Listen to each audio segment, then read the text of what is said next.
Reed diffusers are one of the best ways to add a powerful and natural scent to your home, and frankly, we love them here at the CMS HQ. So instead of going out to the mall and buying a tiny one for $15 or a large fancy one at a department store for $50, today I'm going to show you just how easy and quick it is to make your own Reed diffusers with things you either have at home already or can pick up for much less than this little slice of highway robbery. So here's what we'll need. A dark glass bottle, blue, green, brown, whatever. The darker the better, and this is also a great opportunity to upcycle. I'm actually using, for this one, a vanilla extract bottle that obviously I finished. I just peeled off the label, and by the way, I have a video on how to do that, which I will link down below. Now we want dark colors because they help keep the essential oils intact longer by limiting their light exposure, and you can see all my essential oils are in these dark glass bottles. The glass is really important because essential oils do better in glass than they do in plastic.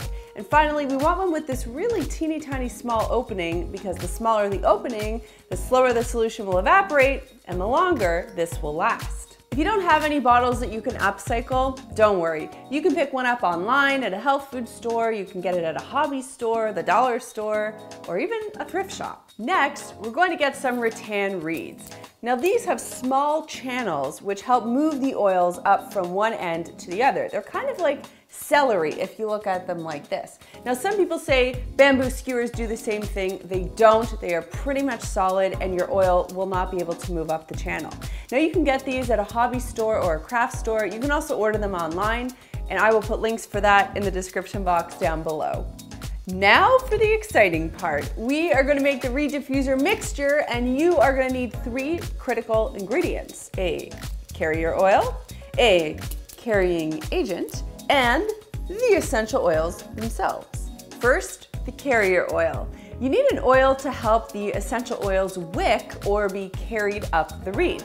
Something too thin like water would evaporate very quickly and our diffuser would be useless. Plus, water and oil don't exactly jive. Something too heavy like olive oil or jojoba oil would actually clog the reeds up. So the just right oil is actually sweet almond oil, or you can also use safflower oil or mineral oil. Next up, we'll add a carrying agent if you can part with it, something to help ease the oil up the reed and to thin the oil out. Now cheap vodka, colorless, flavorless works best. You can also use rubbing alcohol, but it has to be a minimum 90% rubbing alcohol, because when I did 75% in my initial test, it did not work at all. Finally, we'll add a combination of essential oils. Pick something to suit the mood and your mood of the room. If it's your bedroom, you would want something calming. If it's the kitchen, you'd want something invigorating. If it's the front entryway, you'd want something energizing. And maybe every so often you move the energizing one into the bedroom for a bit. Remember to use good quality essential oils, and I'll link some of my favorites for you down below. So here's how we're gonna mix it all up. First, I'm gonna take this bottle, which we just picked up at the craft store, so obviously it's clean. It was about $3. And because it's a relatively large bottle, I'm only gonna fill it halfway with the carrier oil. And I think that's completely reasonable in terms of volume. And then that way you can always make up more of the product and you're not wasting a whole bunch of it in one go. And now we get to have a little bit of fun. We're gonna figure out the essential oil combinations that we're gonna put into the carrier oil. So here's the deal. You wanna put 30 drops total of essential oils into the half cup of carrier oil. And the reason that number is important, if you put anything more, you might find the scent is a little overpowering. And if you don't put in enough, you might find that the scent is too faint. But of course, you play around with it and you see what works for you. So what that basically means is depending on the recipe you choose, you're gonna put, if I have 3 here, 10, 10, and 10. Or if you're just using 1, you're gonna put a whole 30 drops right into the carrier oil. And to finish this mixture up, we're just gonna add our carrying agent in. I am using cheap, flavorless, colorless vodka, and I'm going to add in a teaspoon. Give your mixture a thorough spin and then pop your reeds into the bottle. I'm using about 8 here. The more reeds, the more scent. but the faster you're going to use up that solution. You want to have at least a few inches of the reeds popping out of the bottle, so feel free to trim them to size. I like to initially leave the reeds in overnight and then let the oil take its time working its way up the reeds. The next morning, just flip them over, and now you've got some well-saturated reeds. You can see they're a little darker, and your room is going to be smelling amazing.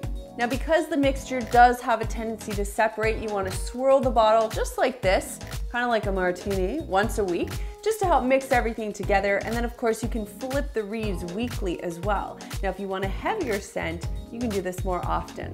The best part is that over the long haul, it is substantially cheaper to do it this way than to get the mall diffuser. And of course, you get to create the exact scents that you want in your home. And let me tell you from personal experience, that's more than half the fun of doing this. I think you're gonna love trying this out, and definitely you're gonna love smelling your own creations. Check out cleanmyspace.com/essential oils to find out some of my favorite EO combinations and some other great reed diffuser tips and tricks. Be sure to do your research on safe use of essential oils. This is especially important if you have pets or if you're pregnant. If you're gonna try this project, be sure to tag us in your photos on Instagram. I'm at Melissa Maker. The creepy guy behind the camera is at @TheChadReynolds, and we are at Clean My Space.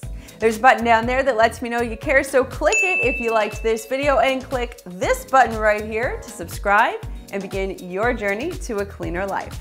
Thanks so much for watching, and we'll see you next time. Good on you for sticking around, because this is the part where I share our other great videos that might be of interest to you. To my left, you will see two such videos. The first one is my DIY baking soda deodorizer recipe, and the other one shows you various ways to get stickers off your glass. Hope you guys enjoy them, and I'll see you soon.